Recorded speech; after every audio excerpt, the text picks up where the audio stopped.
Praise the Lord. So why do I let the target? Queen Sigi, Yai Faraba, Queen Christmas, King with the Sida, may I put up a hand of the Taram Oxeri, Amazon Provincial Christian in the target of Pondoxeri. Queen was a Michael show, say Montaba, Ma, Tamina Cre, Adna, Yam Target, Queen Brother Buhena Hena, Matan the show, Shorty Toggle, Tobon Boy View. ꯑꯃꯕꯨ ꯑꯩꯈꯣꯏ ꯑꯍꯥꯟꯕꯃꯛꯇꯗ ꯑꯩꯅ ꯌꯥꯝ ꯊꯥꯒꯠꯆꯩ ꯉꯁꯤꯒꯤ ꯑꯩꯈꯣꯏꯒꯤ ꯌꯥꯝ ꯄꯤꯛꯄ ꯃꯑꯣꯡꯗ ꯀꯣ ꯆꯥꯎꯅꯒꯗꯤ ꯍꯥꯏꯗ꯭ꯔꯦ ꯌꯥꯝ ꯄꯤꯛꯅ ꯄꯥꯡꯊꯣꯛꯆꯕ ꯑꯩꯈꯣꯏꯒꯤ ꯊꯧꯔꯝ ꯑꯁꯤꯗ ꯂꯦꯡꯕꯤꯔꯛꯂꯤꯕ ꯑꯩꯈꯣꯏꯒꯤ ꯕ꯭ꯔꯗꯔꯁꯤꯡ ꯑꯩꯈꯣꯏꯒꯤ ꯏꯆꯤꯟ-ꯏꯅꯥꯎꯁꯤꯡ ꯃꯌꯥꯝ ꯄꯨꯝꯅꯃꯛꯄꯨ ꯑꯩ ꯊꯃꯣꯏꯗꯒꯤ ꯊꯥꯒꯠꯄ ꯐꯣꯡꯗꯣꯛꯆꯩ ꯀꯣ ꯃꯌꯥꯝꯒꯤ ꯆꯤꯜꯂꯕ ꯃꯇꯝ ꯀꯥꯏꯊꯣꯛꯄꯤꯕꯒꯤꯗꯃꯛꯇ ꯍꯧꯖꯤꯛꯇꯤ ꯑꯩꯈꯣꯏ ꯏꯁꯣꯔꯒꯤ ꯋꯥꯍꯩ ꯑꯃꯨꯛ ꯑꯩꯈꯣꯏ ꯇꯥꯃꯤꯟꯅꯅꯕ ꯑꯩꯈꯣꯏ ꯊꯧꯔꯥꯡ ꯇꯧꯃꯤꯟꯅꯁꯤ aduna aikoi miyoi kaukthokkalli snause ko aikoi nomnini mamangda haptang mamangda tokiba thabak aikoi kaugalli haitai aikoi gi kaino na su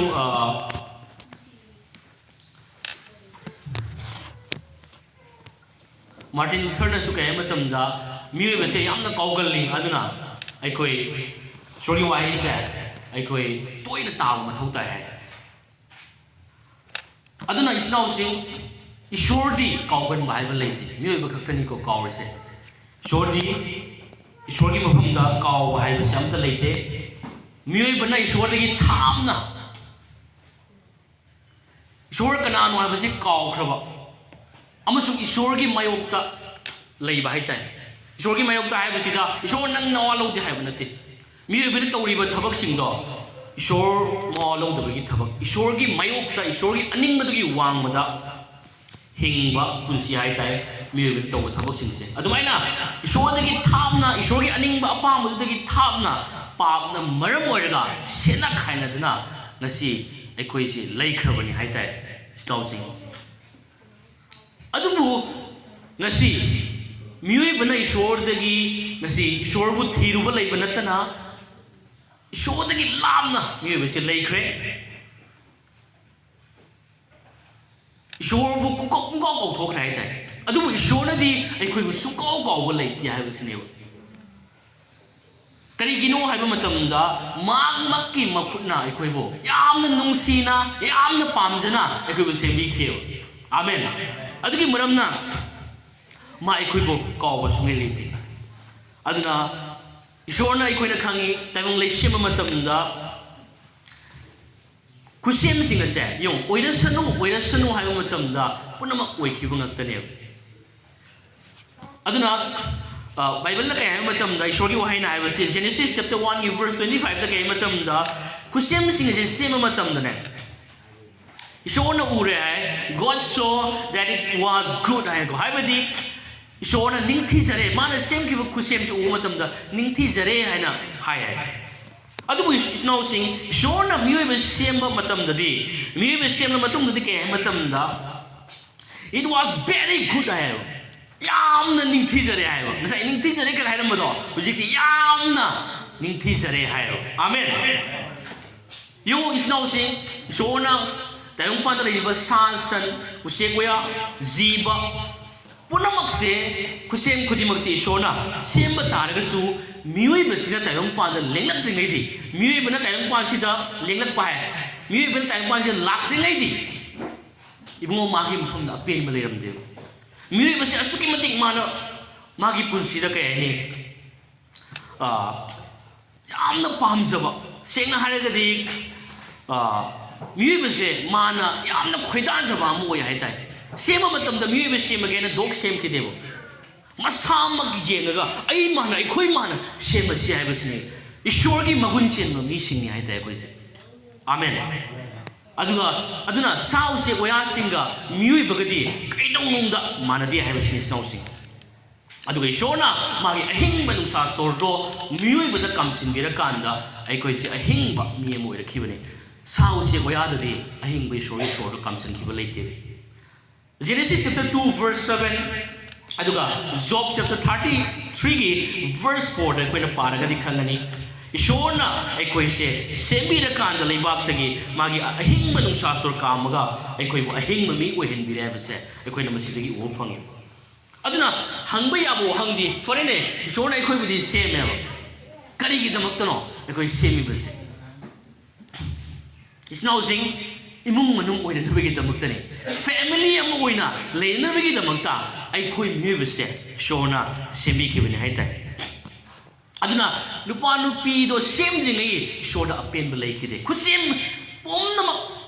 ꯅꯨꯃꯤꯠ ꯊꯥ ꯊꯋꯥꯟꯃꯤꯆꯥꯛ ꯂꯦꯡꯂꯤ ꯄꯥꯜꯂꯤꯕ ꯎ ꯋꯥ ꯍꯩꯄꯥꯜ ꯎꯄꯥꯜ ꯎꯄꯥꯜ ꯄꯨꯝꯅꯃꯛ ꯁꯦꯝꯕ ꯇꯥꯔꯒꯁꯨ ꯃꯤꯑꯣꯏꯕꯗꯨ ꯁꯦꯝꯗ꯭ꯔꯤꯉꯩ ꯏꯁꯣꯔꯗ ꯑꯄꯦꯟꯕ ꯁꯨꯡꯂꯩ ꯂꯩꯔꯝꯗꯦ ꯃꯔꯝꯗꯤ ꯃꯤꯑꯣꯏꯕ ꯅꯠꯇꯅ ꯏꯁꯣꯔꯒ ꯋꯥꯔꯤ ꯁꯥꯟꯅꯔꯒ ꯏꯁꯣꯔꯒ ꯐꯦꯂꯣꯁꯤꯞ ꯇꯧꯃꯤꯟꯅꯕ ꯌꯥꯕ ꯀꯅꯥꯁꯨ ꯂꯩꯇꯦ ꯑꯃꯦꯟ ꯑꯗꯨꯅ ꯏꯁꯣꯔꯅ ꯃꯤꯑꯣꯏꯕꯁꯦ ꯃꯥꯒꯤꯗꯃꯛ ꯁꯦꯝꯕꯅꯤ ꯍꯥꯏꯇꯥꯔꯦ ꯑꯃꯦꯟ ꯏꯁꯣꯔꯒꯤꯗꯃꯛꯇ ꯑꯩꯈꯣꯏ ꯃꯤꯑꯣꯏꯕꯁꯦ ꯃꯥꯅ ꯁꯦꯝꯕꯤꯈꯤꯕꯅꯤ ꯑꯗꯨꯅ ꯑꯗꯝ ꯏꯞ ꯁꯦꯝꯕ ꯃꯇꯨꯡꯗ ꯏꯁꯣꯔꯅ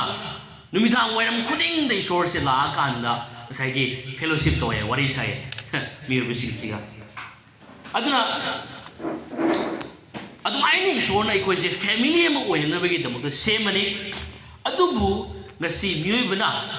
ꯏꯁꯣꯔꯒꯤ ꯑꯅꯤꯡꯕꯒꯤ ꯋꯥꯡꯃꯗ ꯇꯧꯔꯛꯄꯗꯒꯤ ꯃꯤꯑꯣꯏꯕ ꯄꯥꯞꯇ ꯇꯥꯔꯦ ꯄꯥꯞꯇ ꯇꯥꯕꯒꯤ ꯃꯔꯝꯅ ꯉꯁꯤ ꯏꯁꯣꯔꯗꯒꯤ ꯇꯣꯈꯥꯏ ꯇꯥꯕꯗꯣ ꯑꯩꯈꯣꯏ ꯑꯣꯏꯔꯛꯈꯤꯕꯅꯤ ꯍꯥꯏꯇꯥꯔꯦ ꯃꯤꯑꯣꯏꯕꯁꯦ ꯏꯁꯣꯔꯗꯒꯤ ꯇꯣꯈꯥꯏ ꯇꯥꯔꯦ ꯑꯗꯨꯅ ꯑꯗꯨꯃꯥꯏꯅ ꯇꯧꯗꯨꯅ ꯃꯊꯪ ꯃꯤꯑꯣꯏꯕꯗꯨꯒꯤ ꯑꯍꯥꯟꯕ ꯃꯤꯑꯣꯏ ꯑꯗꯨꯒꯤ ꯃꯔꯝꯅ ꯑꯗꯨꯒꯤ ꯙꯔꯥꯗ ꯃꯊꯪ ꯃꯤ ꯈꯨꯗꯤꯡꯃꯛꯁꯦ ꯄꯥꯞ ꯊꯪꯗꯔꯛꯑꯦ ꯍꯥꯏꯔꯒ ꯑꯩꯈꯣꯏ ꯃꯤꯑꯣꯏꯕ ꯈꯨꯗꯤꯡꯃꯛꯁꯦ ꯇꯥꯏꯕꯪꯄꯥꯟꯗ ꯉꯁꯤ ꯄꯥꯞ ꯆꯦꯟꯗꯕ ꯇꯥꯏꯕꯪꯄꯥꯟꯗ ꯃꯤꯑꯣꯏꯕ ꯀꯅꯥꯝ ꯂꯩꯇꯦꯕ ꯑꯩ ꯙꯔꯃ ꯆꯦꯜꯂꯤ ꯍꯥꯏꯅ ꯈꯨꯠ ꯊꯥꯡꯒꯠꯄ ꯉꯝꯕ ꯇꯥꯏꯕꯪꯄꯥꯟꯁꯤꯗ ꯀꯅꯥꯁꯨ ꯂꯩꯇꯦꯕ ꯑꯗꯨꯅ ꯔꯣꯃꯦꯟꯁ ꯆꯦꯞꯇꯔ 3 verse 23ꯗ ꯃꯤ ꯈꯨꯗꯤꯡꯃꯛꯁꯦ ꯄꯥꯞ ꯆꯦꯜꯂꯦ ꯍꯥꯏꯕꯁꯦ ꯑꯩꯈꯣꯏꯅ ꯎꯕ ꯐꯪꯉꯤ ꯑꯗꯨꯅ ꯄꯥꯞ ꯆꯦꯜꯂꯒ ꯀꯩꯗꯧꯋꯦ ꯄꯥꯞ ꯆꯦꯜꯕꯒꯤ ꯃꯔꯝꯅ ꯕꯥꯏꯕꯜ ꯍꯥꯏ ꯄꯥꯞꯀꯤ ꯑꯇꯧꯃꯟꯗꯤ ꯑꯁꯤꯕꯅꯦ ꯍꯥꯏ ꯑꯗꯨꯅ ꯑꯩꯈꯣꯏꯁꯦ ꯃꯤꯑꯣꯏꯕ ꯏꯍꯥꯟ ꯍꯥꯟꯕ ꯃꯤꯗꯨꯅ ꯄꯥꯞ ꯇꯧꯕꯒꯤ ꯃꯔꯝꯅ ꯑꯩꯈꯣꯏ ꯄꯥꯄꯤ ꯑꯣꯏꯔꯦ ꯄꯥꯄꯤ ꯑꯣꯏꯕꯒꯤ ꯃꯔꯝꯅ ꯑꯩꯈꯣꯏ ꯈꯨꯗꯤꯡꯃꯛ ꯄꯥꯞꯀꯤ ꯑꯇꯧꯃꯟ ꯑꯣꯏꯅ ꯑꯩꯈꯣꯏ ꯁꯤꯕꯁꯦ ꯑꯩꯈꯣꯏ ꯈꯨꯗꯤꯡꯃꯛꯇ ꯉꯁꯤ ꯊꯪꯊꯔꯦ ꯍꯥꯏꯇꯥꯔꯦ ꯑꯗꯨꯅ ꯕꯥꯏꯕꯜꯅ ꯍꯥꯏ ꯑꯁꯨꯝ ꯇꯧꯅ ꯃꯤ ꯄꯨꯝꯅꯃꯛꯇ ꯁꯤꯕ ꯊꯪꯊꯔꯦ ꯃꯔꯝꯗꯤ ꯈ꯭ꯋꯥꯏꯃꯛꯅ ꯄꯥꯞ ꯏꯇꯧ ꯇꯧꯔꯦ ꯑꯗꯨꯒꯨꯝꯕꯅꯤ ꯍꯥꯏ ꯑꯗꯨꯅ ꯏꯆꯤꯟꯅꯥꯎꯁꯤꯡ ꯑꯩꯈꯣꯏꯅ ꯃꯁꯤꯗꯒꯤ ꯈꯪꯃꯤꯟꯅꯕ ꯌꯥꯕꯗꯨꯗꯤ ꯑꯩꯈꯣꯏ ꯈꯨꯗꯤꯡꯃꯛꯁꯦ ꯄꯥꯄꯤ ꯍꯥꯏꯕꯗꯣ ꯑꯣꯏꯔꯦ ꯍꯥꯏꯕꯁꯤꯅꯤ ꯑꯗꯨꯅ ꯀꯅꯥꯅ ꯄꯥप ꯇꯧꯕꯒꯤ ꯃꯔꯝꯅ ꯑꯩꯈꯣꯏꯅ ꯇꯧꯕꯒꯤꯔ ꯅꯠꯇꯦ ꯏꯍꯥꯟ ꯍꯥꯟꯕ ꯃꯤ ꯑꯗꯨꯅ ꯄꯥप ꯇꯧꯕꯒꯤ ꯃꯔꯝꯅ ꯑꯩꯈꯣꯏ ꯉꯁꯤ ꯄꯥꯄꯤ ꯑꯣꯏꯔꯦ ꯑꯩꯈꯣꯏꯅ ꯄꯥꯄꯤ ꯑꯣꯏꯔꯛꯅꯕꯒꯤꯗꯃꯛꯇ ꯑꯩꯅ ꯋꯥ ꯑꯃ ꯍꯪꯖꯅꯤꯡꯕꯗꯤ ꯑꯩꯈꯣꯏ ꯀꯩꯗꯧꯕ ꯄꯥꯞ ꯀꯌꯥꯝ ꯇꯧꯕ ꯃꯊꯧ ꯇꯥꯒꯦ ꯄꯥꯄꯤ ꯑꯃ ꯑꯣꯏꯔꯛꯅꯕꯒꯤꯗꯃꯛꯇ ꯍꯥꯏꯕꯁꯦ ꯏꯆꯤꯟꯅꯥꯎꯁꯤꯡ ꯕꯥꯏꯕꯜꯅ ꯍꯥꯏ ꯄꯥꯄꯤ ꯑꯃ ꯑꯣꯏꯔꯛꯅꯕꯒꯤꯗꯃꯛꯇ ꯏꯃꯥꯒꯤ ꯒꯔꯚꯗꯒꯤ ꯄꯣꯛꯄ ꯃꯊꯧ ꯇꯥꯏ 이마의 गर्भꯗꯒꯤ ꯍꯦꯛ ꯄꯣꯛꯂꯛꯄ ꯃꯍꯥꯛ ꯑꯗꯣ ꯃꯥ ꯄꯥꯞ ꯆꯦꯜꯂꯒ ꯊꯣꯛꯂꯛꯈ꯭ꯔꯕꯅꯦ ꯑꯗꯨꯅ ꯉꯁꯤ ꯑꯩꯈꯣꯏꯅ ꯄꯥꯄꯤ ꯑꯣꯏꯔꯤꯁꯦ ꯑꯩꯅ ꯄꯥꯞ ꯇꯧꯕꯒꯤ ꯃꯔꯝꯅ ꯑꯩ ꯄꯥꯄꯤ ꯑꯣꯏꯔꯛꯄ ꯅꯠꯇꯦ 이한 한번 미드나 밥 도비기 그럼나 거의 밥 비우려뿐이요. 아주 바이블나 Psalm 51의 verse 5다 이마의 गर्भदगी कोई मिरोल लग पर मतलब लगी होना पाप कर लोइना ना कोई से मिरोल लग रहा है आमेन अदना ngasi snowsing पाप न मरम ओइरगा ngasi snowsing ईश्वर अमदी मियोइबा अनेगी मरक्ता ओइरक्पा मयाम अमा थौदोक या अमा थोखरे ईश्वर अमदी मियोइबगी मरक्ता लेनरम्बा नुंसिनबा मरिदो पाप न मरम ओइरगा अखोइ मियोइबदा मयाम अमा काय तोइ लाखरे करिनो हाइबा मतमदा अहानबा पॉइंट दको आइना हाइजनि मुदिदि मैम अमतंग सोमदा पुनिंग फजना चंगमिनसि ईश्वरगा मियोइबगा पाप की मरमना मियोइबा अमदी ईश्वरगी मरक्ता थोखिबसिंगसे कइनो हाइबा मतमदा अखोइगा ईश्वरगा फेलोशिप ओइरमबसे मसे पुरा फुंखाइ खाइरे ईश्वरगा अमुखना अखोइ फेलोशिप तो वयाखिद्रे अखोइगी अयोनारासिंग अदुगी मरमना मसे अखोइ आइजिया 59 की verse 2 दा अखोइ पारगनि खंगनि अदुना अखोइ अमुखना पापी अमना ईश्वरगी मफुन नक्सनबा यादे ईश्वरगा अमुखना पुनबा यारोइदबा मोंगदा ngasi अखोइसे ईश्वरगी असेंग होली प्रेजेंस हाइबा असेंग मफम अदुदा अमुखना अखोइ तिनबा यारोइदबा मिशक अदो ngasi ताइसिनबा याउदना पुनबा यारोइदबा मिशक अदो ngasi अखोइ ओइरे हाबसिन पापना मरम ओइरगे स्नाउसि ꯑꯅꯤꯁꯨꯕ ꯄꯣꯏꯟꯗ ꯄꯥꯞꯅ ꯃꯔꯝ ꯑꯣꯏꯔꯒ ꯑꯩꯈꯣꯏꯗ ꯀꯔꯤ ꯑꯣꯏꯍꯜꯂꯦ ꯍꯥꯏꯕ ꯃꯇꯝꯗ ꯉꯁꯤ ꯊꯋꯥꯏꯗ ꯁꯤꯕ ꯂꯥꯛꯈ꯭ꯔꯦꯕ ꯍꯛꯆꯥꯡ ꯈꯛꯇ ꯁꯤꯕ ꯅꯠꯇꯅ ꯊꯋꯥꯏ ꯐꯥꯎꯕ ꯑꯩꯈꯣꯏ ꯁꯤꯕꯗ ꯉꯁꯤ ꯄꯥꯞꯅ ꯃꯔꯝ ꯑꯣꯏꯔꯒ ꯊꯣꯛꯍꯜꯂꯦ ꯍꯥꯏꯕ ꯇꯥꯏ ꯑꯗꯨꯅ ꯄꯥꯞꯀꯤ ꯑꯇꯧꯃꯟꯗꯤ ꯑꯁꯤꯕꯅꯤ ꯍꯥꯏꯕꯁꯤꯅꯤ ꯑꯗꯨꯅ ꯂꯣꯝꯕ ꯅꯥꯏꯗꯅ ꯁꯦꯠꯅ ꯈꯥꯏꯅꯕꯒꯤ ꯄꯨꯟꯁꯤ ꯑꯗꯣ ꯏꯁꯣꯔꯒ ꯁꯦꯠꯅ ꯈꯥꯏꯅꯕꯒꯤ ꯄꯨꯟꯁꯤ ꯑꯗꯣ ꯉꯁꯤ ꯑꯩꯈꯣꯏ ꯄꯥꯞꯅ ꯃꯔꯝ ꯑꯣꯏꯔꯒ ꯑꯩꯈꯣꯏꯒꯤꯗ ꯊꯣꯛꯂꯦ ꯑꯍꯨꯝꯁꯨꯕ ꯄꯣꯏꯟꯗ ꯄꯥꯞꯅ ꯃꯔꯝ ꯑꯣꯏꯔꯒ ꯉꯁꯤ ꯀꯔꯤ ꯊꯣꯛꯑꯦ ꯍꯥꯏꯕ ꯃꯇꯝꯗ ꯉꯁꯤ ꯑꯩꯈꯣꯏꯗ ꯏꯁꯣꯔꯒꯤ ꯁꯤꯔꯥꯞ ꯑꯗꯨ ꯑꯩꯈꯣꯏꯗ ꯂꯩꯔꯦ ꯍꯥꯏꯕ ꯏꯟꯗꯕꯒꯤ ꯗ꯭ꯌꯨꯇ꯭ꯔꯣꯅꯣꯃꯤ ꯑꯩꯈꯣꯏꯗ ꯄꯥꯔꯒꯗꯤ ꯈꯪꯒꯅꯤ ꯍꯥꯏꯕ ꯂꯥꯏꯔꯤꯛꯇꯨꯒꯤ 28 ꯆꯦꯞꯇꯔ 28ꯀꯤ ꯚꯔꯁ 15ꯗꯒꯤ ꯑꯩꯈꯣꯏ ꯄꯥꯔꯗꯤ ꯈꯪꯒꯅꯤ ꯑꯗꯨꯅ ꯃꯤꯑꯣꯏꯕꯁꯦ ꯃꯤꯑꯣꯏꯕ ꯈꯨꯗꯤꯡꯃꯛꯀꯤ ꯃꯊꯛꯇ ꯍꯥꯏꯕ ꯏꯟꯗꯕꯁꯤꯡꯒꯤ ꯃꯊꯛꯇ ꯉꯁꯤꯗꯤ ꯁꯤꯔꯥꯞ ꯂꯥꯛꯈ꯭ꯔꯦꯕ ꯑꯗꯨꯅ ꯁꯤꯔꯥꯞꯁꯤꯡꯗꯨꯒꯤ ꯃꯅꯨꯡꯗ ꯈ꯭ꯋꯥꯏꯗꯒꯤ ꯌꯥꯝꯕꯁꯦ ꯀꯩꯗꯧꯏ ꯑꯅꯥꯕ ꯑꯣꯏꯌꯦꯕ ꯑꯗꯨꯅ ꯄꯥꯞꯅ ꯃꯔꯝ ꯑꯣꯏꯔꯒ ꯑꯩꯈꯣꯏꯗ ꯑꯅꯥ ꯑꯌꯦꯛ ꯂꯥꯛꯈ꯭ꯔꯦꯕ ꯏꯆꯤꯟꯅꯥꯎꯁꯤꯡ ꯑꯅꯥ ꯑꯌꯦꯛ ꯈꯛꯇ ꯅꯠꯇꯅ ꯁꯤꯔꯥꯞꯅ ꯃꯔꯝ ꯑꯣꯏꯔꯒ ꯀꯩꯗꯧꯏ ꯂꯥꯏꯔꯕ ꯂꯥꯛꯈ꯭ꯔꯦ ꯍꯥꯏꯇꯥꯔꯦ ꯑꯅꯤꯁꯨꯕ ꯀꯣꯔꯤꯟꯊꯤꯌꯥ 9:9 ꯄꯥꯔꯗꯤ ꯈꯪꯒꯅꯤ ꯖꯤꯁꯨ ꯃꯁꯥꯃꯛ ꯀ꯭ꯔꯣꯁꯇ ꯂꯥꯏꯔꯕ ꯑꯣꯏꯔꯛꯈꯤ ꯑꯩꯈꯣꯏꯅ ꯏꯅꯥꯛ ꯈꯨꯟꯕ ꯑꯣꯏꯅꯅꯕꯒꯤꯗꯃꯛꯇ ꯃꯁꯤꯅꯤ ꯏꯆꯤꯟꯅꯥꯎꯁꯤꯡ ꯄꯥꯞꯅ ꯃꯔꯝ ꯑꯣꯏꯔꯒ ꯑꯩꯈꯣꯏ ꯃꯤꯑꯣꯏꯕꯗ ꯇꯥꯔꯤꯕ ꯗꯁꯥ ꯇꯥꯔꯤꯕ ꯑꯋꯥꯕꯁꯦ ꯃꯁꯤꯅꯤ ꯑꯩꯈꯣꯏ ꯑꯃꯨꯛ ꯍꯟꯅ ꯑꯩꯈꯣꯏ ꯁꯦꯡꯅ ꯍꯥꯏꯔꯒꯗꯤ ꯅꯤꯡꯕ ꯀꯥꯏꯔꯒ ꯂꯩꯔꯤꯕ ꯃꯤꯁꯛꯁꯤꯡꯅꯤ ꯍꯥꯏꯇꯥꯔꯦ ꯑꯁꯥ ꯑꯃꯠꯇ ꯂꯩꯇꯦ ꯑꯩꯈꯣꯏꯁꯦ ꯑꯩꯈꯣꯏꯒꯤ ꯄꯨꯟꯁꯤ ꯁꯦꯡꯅ ꯍꯥꯏꯔꯒꯗꯤ ꯏꯆꯤꯟꯅꯥꯎꯁꯤꯡ ꯑꯩꯈꯣꯏ ꯕꯥꯏꯕꯜꯅ ꯍꯥꯏ Ephesians chapter 2 verse 1ꯗ ꯑꯩꯈꯣꯏꯁꯦ ꯊꯋꯥꯏꯗ ꯁꯤꯔꯒ ꯂꯩꯔꯤ ꯍꯥꯏ ꯍꯧꯖꯤꯛꯁꯦ ꯑꯗꯨꯕꯨ ꯏꯆꯤꯟꯅꯥꯎꯁꯤꯡ ꯉꯁꯤ ꯑꯁꯤꯒꯨꯝꯂꯕ ꯃꯇꯝ ꯑꯁꯤꯗ ngasi ishorgi aikoina asa amata leitana ishorga mari tallaga amuk hanna taisinaba yado phibamda aikoise leiriba matam asida kedoi ishorna aikoibu asuki mati nuksibire haina bible hai amen adugi maramna magi amak khakta ngaira masani pado aikogi pap ki damak sinanaba thabirakre haibusine amen aduna bible na hai psalm 49 gi verse 7 da karigi damakta ishorna tharina hai matamda aikoi isana isabu asugum laba tam thiraba lomnaidana awaba khangadaba asugum laba pap ki baram nai khoida leiriba chairak sina se masi isana isabu kanjaba madudagi tholaknaba aikoi gi pangalna aikoi gi aphabana madudagi tholakpa ngamoi adubu madugi maramna bible na hujiki psalm 49 gi verse 7 da kay matamda mapui bungogi wahaina sumaina hai masana masabu pap tigi handok saba ngamba kana su leite adu kana amatana magi thawai gi mamal short piba ngamde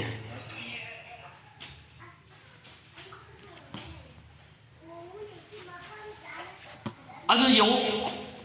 aikoi isana isabu pap tigi handok chanabagi damakta aikoi gi pangalna kay dong nungda ngamde hai base nasi pui mogi wahai de ko ni pang aduna sugum laba matam asida asa leitana hing ngei matam asida shonai khoibu asuki matik nungsibire hai nungsibagi maramna kay dawi magi amak khakta ngai masani pa do ai khoi gi damak sina na bai thabirakle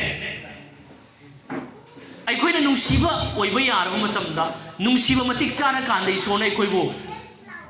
nungsiba na tisnausi hai masi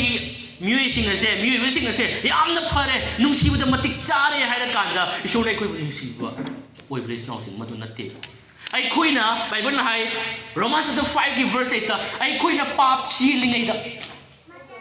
maha papi tawhai da tawraga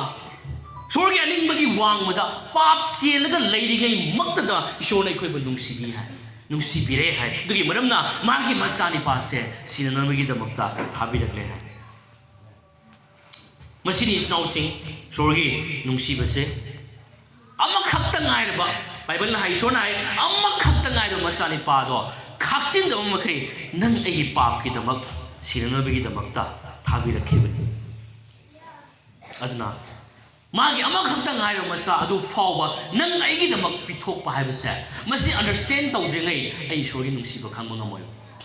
Ishorna magi masani pasi kaya gi matik nungsi hai bose akhoi na khangba ngamdri ngai Ishorna akhoi ba kaya nungsi hai bose khangba ngamoi Samuel na magi masani pasi kaya gi matik nungsi hai bose Asigi pose ngasi mapa mama pa oi ba sing khaktana khangane masa singbu kaya gi matik nungsi se asidi kaisu nate Ishordi magi masani pa do Sirena bagi damakta. Islam sing aduna Bible lai cross to Jesus se Ishona pura kau thui. Pung kau thui. Kana gi damakta Islam sing ai khoi gi damak. Ai khoi gi damak magi machani pa do pung kau thu pangam me hai tai. Karam thamoi no jeng si shrogi thamoi se. Nung si mana pa thok pa dugum laba unconditional love ne magi nung si ba se. Adugum na magi adugum laba nung si baduna ai khoi bu. Tattana Matam punamakta akhoi bu nungsibi haibasi Amen Aduna isnaw sing Bible na hai pap ki atong mandi asibane adugi maramna ngasi akhoi gi ithakta papi amana phanggadaba serap khidimakta phanganabagi damak akhoi na phangmam thokpado magi masani pada phanganabagi damakta akhoi pap ki atong man oiriba sibase Jesus gi mathakta oida tahan bikhi haita amasung aikoina khangmam thokpa aikoina phangmam thokpa chairak dandi khudengmak sengna haigadi snow sing cross jale se nang aina janmam thokpani amen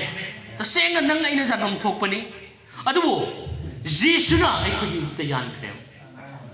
snow sing jisu kristna aikogi uta yan kre aikoina phangmam thokpa chairak ado mangonda matik sana pi kre hendok thoidokna Bible nai over payment nai hendok thoidogo mong da ishwagi mafam da price it ina kat khre hai tai magi punsi se aduna mana siram dai matam da siribagi pungja adu da asuki matik kham theng mong da ibungo mahangna ai khoi gi tamakta khang ki hai tai Ishwara mani haidana akhoi bu convenient bani haidana hekta akhoi yuwa wa da mong da hekta ko sa sibana te yamna tamthi ba hing na hing saw ma kai Jesus man khi de hayo ma se masa lobam khangi de ma gi saru se bible lai masing thi ba yai masing thi ba yaw ma kai ibungo ma se nang ai gi damak isnau ji kana gi damak nate ai khoi gi damak leiri ba khoi myui ba si gi damak isnau sing Jesus na khang khi ba do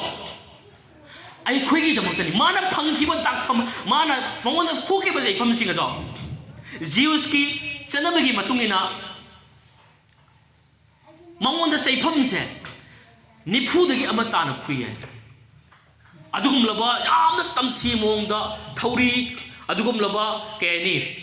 yamna amuk thaw matam na nangan ga segai ga daba adugi mongda yamna akan ba adugum laba pot aduna Jesu ki banaganda Kuntham pala kan khib adubu hai ba matam dugi Rome hai du di Zeus ki against la iba singni Zeus bu nungsi da ba sing hai te atu ba jani hai te adu ta ga di Judi ki matung ina kuntham pan phu ga da do hen tong thoi dong na phaw ba hen na phurang mani hai ba sing is now sing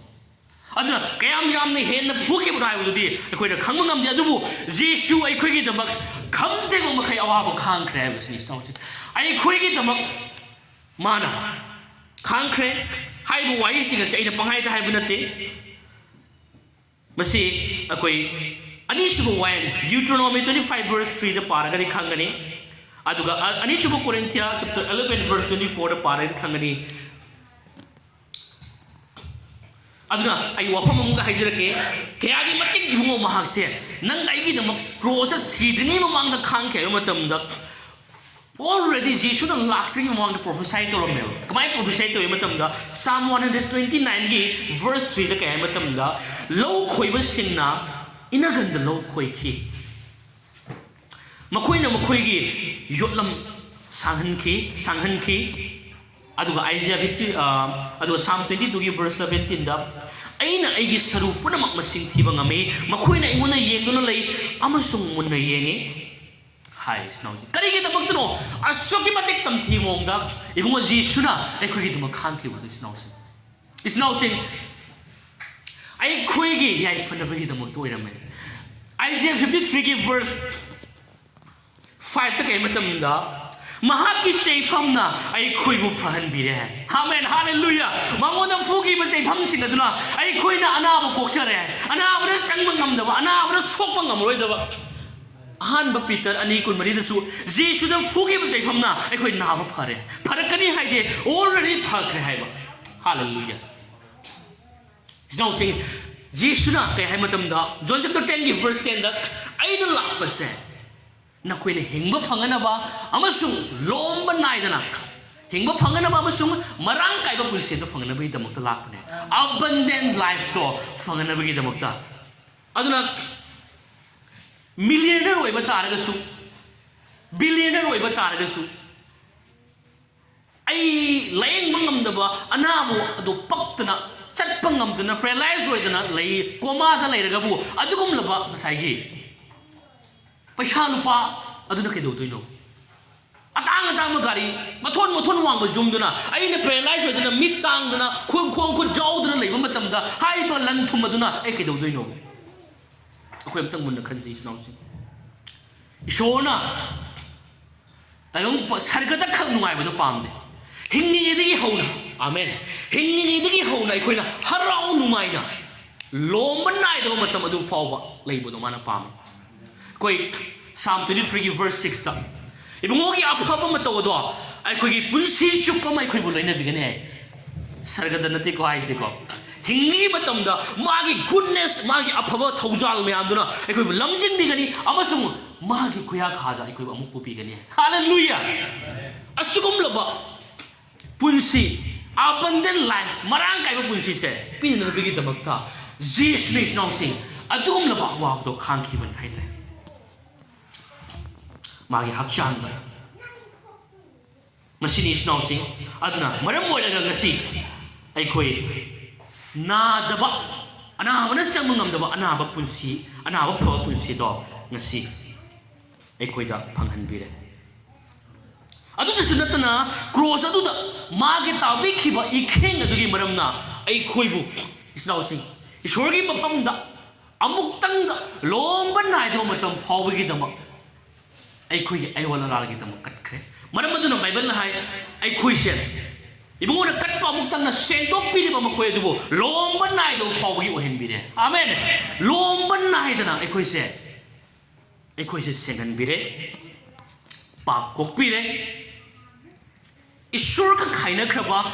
ishwar ga tanna khraba mari ngasai pap ki baram na sena khaina ki mari reconcile to ba yad na le mari do Jesus gi I aduna ishwar ga amu ai koi se hanjal le amen baba ama ko ba yare ishwar ga fellowship to ba yare ai koi se ngasi nangai gi phabana ra nangai gi haija banara nangai gi ka thopura na tis no Jesus gi blood adu gi mapana amen magi I adu khaki mapana ai koi ishwar gi mapham na ngasi di is now sing bible la hai lab na le bai koi se magi mapham da ai koi changsin mi halle hallelujah Ephesians chapter 2 gi verse 13 da ai koi se mai matam ma da lab na ai koi le ram ba du na khoi bu Christ gi gi mapana hojikti Christ Jesus da naksil halle hai hallelujah aduna ai koi ani suba Corinthians 5:19 da kai matam da sumai nai mi singi papu makhoi gi mayok ta masing thabida tuna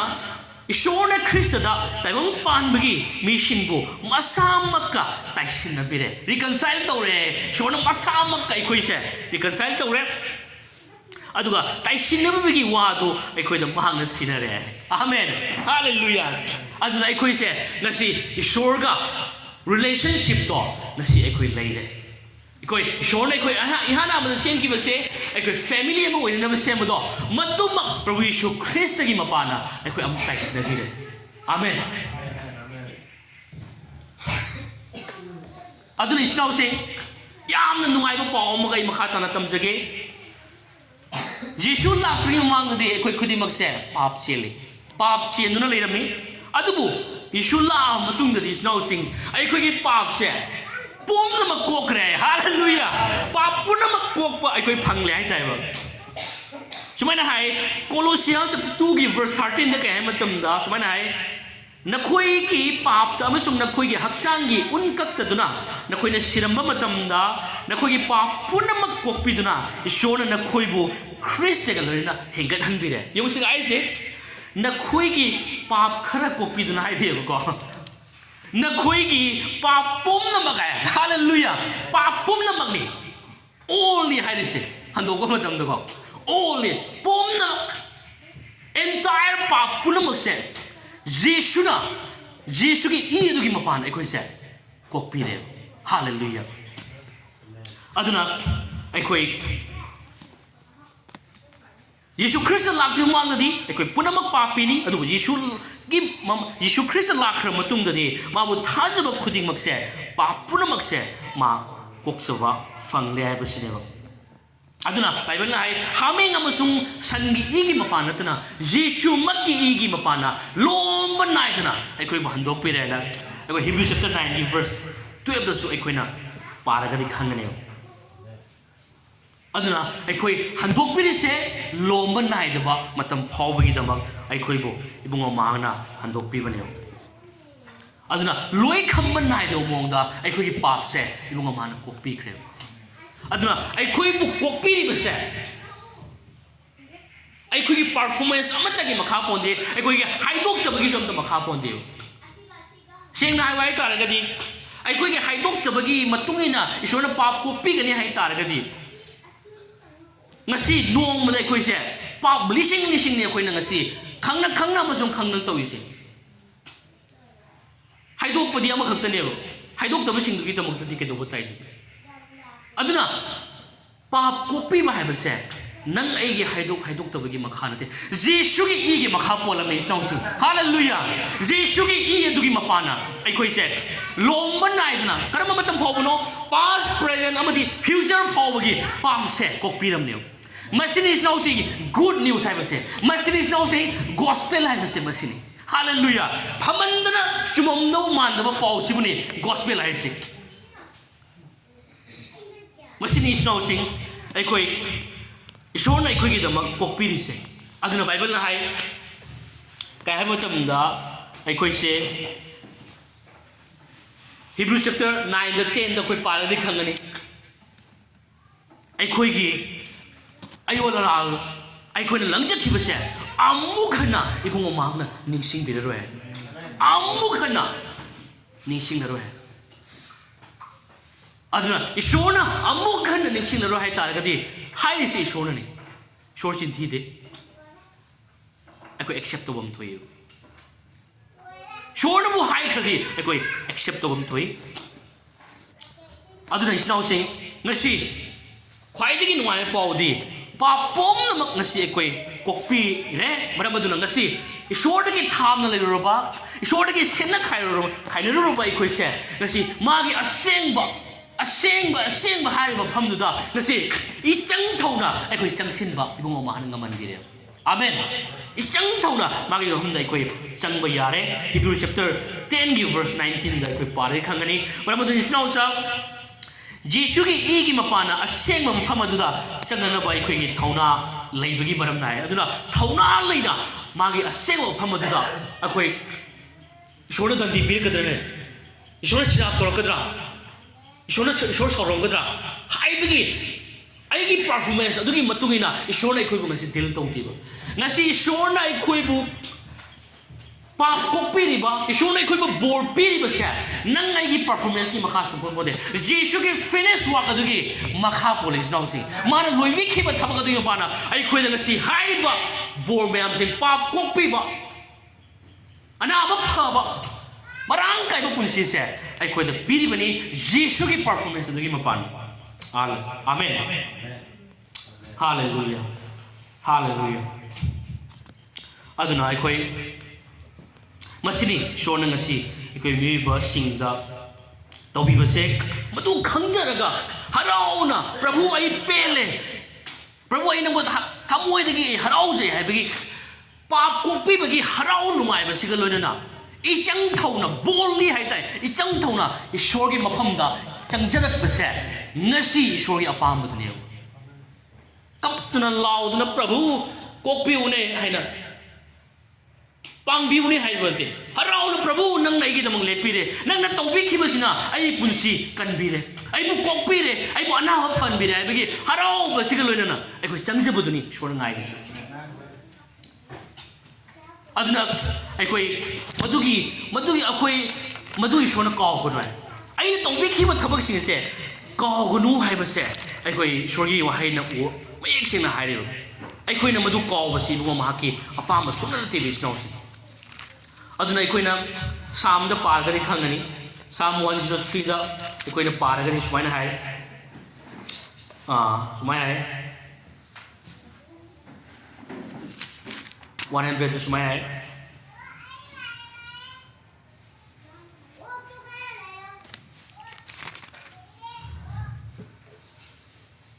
he thawai iprogi ming solasi thawai sang ani ma ibung ge sem ming len solasi he thawai lain thogi min kai solasi ibungo di thousand haibani haibu ko ganu ibungo na ikoi anaba pumba fanbi yogo anaba pumba fanbi aigi irhansu ibungo na ngakpiri hanis mai aduna ibungo di thousand haibani haibu ko ganu ibungo na tawbi khiba thabak sing se na koi kaw thokanu haibase kaw thokpa leitana magi mafamda aikoi na changjaba se isnau sing bungo mana pami masili isnau sing aduna aikoi prabhuna nasi aikoi khuding makta pam basili nasi hairi ba mana to wiki ba thabak se aigi dhamakta ni haibase thajara kanda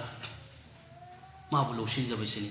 Kamaina lotion gadagi hai taragadi kamaina hai riba khudol kamaina hai riba bor mayam sing kamaina hai riba pa pokpi bagi punsi se ai koi phangduna lomban nai gani soga leimina ba punsi se oigatagi hai taragadi gasi bible kai matam da sumaina hai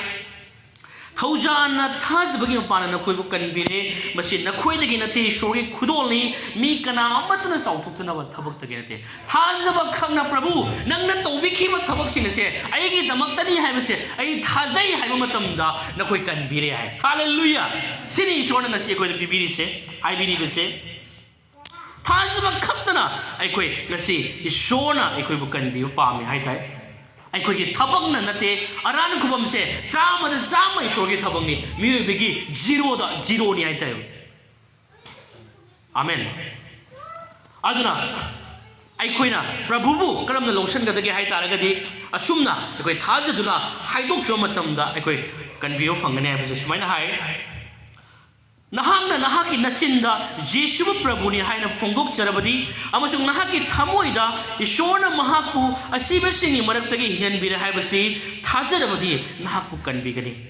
maramdi mi na dharma chinu phangana ba thamoi na thajai aduga aran ko phangana ba machin na fongdok sei maramdi ibungo gi ming kaujaba khuding mo kanbigani amen Jesu aina mo thajai nang ai khoi gi damak sibi duna humni subana mite hingat khre nang goi gi thamoi da lotion jari kanbi ma poina lotion jari haina thaje duna haidok sam matam da kanbi fange miko badu da sana lupa lan thum amatana tal ga ju phangoi de punsi se pungja as da miko asida ai khoi jisubo phangba yai amen aduna ai wari am tangai lijage aduga I loisana toge kya gi mati ngasi shorna ai khoi bu nungsi hai base masi ai khoi masi yamna wakan to ba masangi magi masa aduri khoi kat khrise akoi ina khun manupa mana nupa je artist ni nupi makak nupi masa makak mana chathok pothok pa matam sida nupi macha masak to phajabi nupi macha ma thengna wajani adudu mana nungsidana nupi macha dubo magi studio da kausala kanda yengalli magi yeiba layek myam singado yengo matam sida dum jeng matam sida nupi macha sina photo amaga ure layek ama ure kaina matam da cross jisu pangting gi photo se ma ubane u matam sida nupi macha duna hayo macha si nupa si yamna phattaba nupa moiramane maramni ma se yam tamthi mom da cross da hatli sine yamna phattaba mi am oiramgani sine Jisuji. Ay nupaduna, hey, nate, ibema, nate. Nupa se hali nupa se yam na phaba nupani. Mana tawang pan le mi khuding mak ki dama cross ta pap ki dama sibi ki bani. Sini ba nupa sna haise. Hey nupi masaduna adudi nangi dama ta sura sini ba nupi masaduna nupa da haise. Madugi wahang duna hairi ba artist nupa se tumbam sabam mata khangki de. Nangi dama ta sura haise. Matamadu hari nupa se non-believer ne Jisu thajaram ne adu nupi masadu gi wahang duna nangi damakta sura haibuduna ma last Prabhu Yeshu kanbi ma point loksan kim amen Yeshu aigi pap ki damak sibi ki ba kanbi ma pu dumak ni haina ma puning hong duna Prabhu Yeshu loksan kim amen is now sing ngasi aikoy wakhanda aina mayam na hangjani mududi Jisu Christ na sibi ki base is now sing aikoy hangmi na si kanagi damakta nahaki damakta sunna tapra hai base masi aigi wahang ni Jisu se nahaki damakta na tapra hai base nangi damakta sura hai base nupa buda nupi duna hangki bagumna nangi damakta sura hai base aina sumayam na ai hangjani muduni aduna asuke matik ilunga mahang na aikoy bo adombo nungsi hai base Magi machani pa du pawi shona cross asin na bapira kanda ngasi adugum laba nungsi badu upira kanda ai khoibo ngasi mana kan biyo pami magi mafam da lakpo pami amasu maga punna fellowship to minaraga shorga punna shona sebi khibagi purpose aduma adu leira kanda hingba punsi phangjaba se ibung mama ki apamani Masini is now sing Shona, quick maki matata, war people is amen. Would you prepare to Zerke? Hagachi Prabuna hiding island at Hagachi. You want to get no Sibi Vasigidama? A quibu. A quid of pop cheating in Makta the Prabhu, Nana Quigi. A quid of Numsi would be a Prabhu. Nagi Numsi with the number more than a Prabhu. I quit Nangin of Hamda. Nangi nung sibaduna aikoy busing sin bibagi da muthagat sa ipro aikoy ya phabana aikoy kan bibo phangak panate nangi nung sibaduna maramorga aikoy prabhu nangi na pham tana lakhiba thagat sa prabhu aikoy bu kan bibagi da mam aikoy gi pap pok bibagi da mam aikoy de loman nai da principle bibagi da mam thagat sa prabhu Jisu Christ ke mingda haizabani adu ge snaw sing aikoy gi rakta prabhu bu losining ba yaw taragadi Aku meyam lepkan minasi puna, meyam puna lepkan minasi. Aduga, Prabhu lotioning by snow sing jawata agadi. Ko, amaga ba jeng thona begino, kuthangat piu ko. Ai adong gidama ai prayer to jurake. Ko, Prabhu lotioning ba. Prabhu na ai gi pa kokpin na begidamok ta man sibiki bani ai mabuk kan biyo puna lotion jagani hai ba. Snow sing jawata agadi. Pirom site gi su, parom site gi su. Koi kuthangat piu kai ba mat to bigano sona nang bunungsi nang bukan biyo pami nang ai gi tamok tani mana khang khiba awawa phang khiba saina khon adu isnaw sin eko haimi na si thakasri prabhu ibu nang bu ai na matam amada ai kau thok lore adu bu thakasri nangi nungsi ba sigi dam nangi nungsi ba sina maram wadaga ai koi gi punsi lemna matik sadra bai khoi bu nang na kan bi cross sibi dun nangi punsi kat bi dun kham theng ma khai awa ba khang bi dun ai khoi bu prabhu laina lai tung khuding mak tagi pap khuding mak tagi sendok bi dun kan bi bagi dam thagat chal homni shubana mitta ashi babu ngam duna hingat duna nang di ahing ba ishone ba se ai ko sakhi hoina utpi bagi dam thagat chali ai gi thamoi na prabhu na hakpu kan bi ma mapuni haiduna lotion jari kuding ma Jisu Christ ge ming ai sabani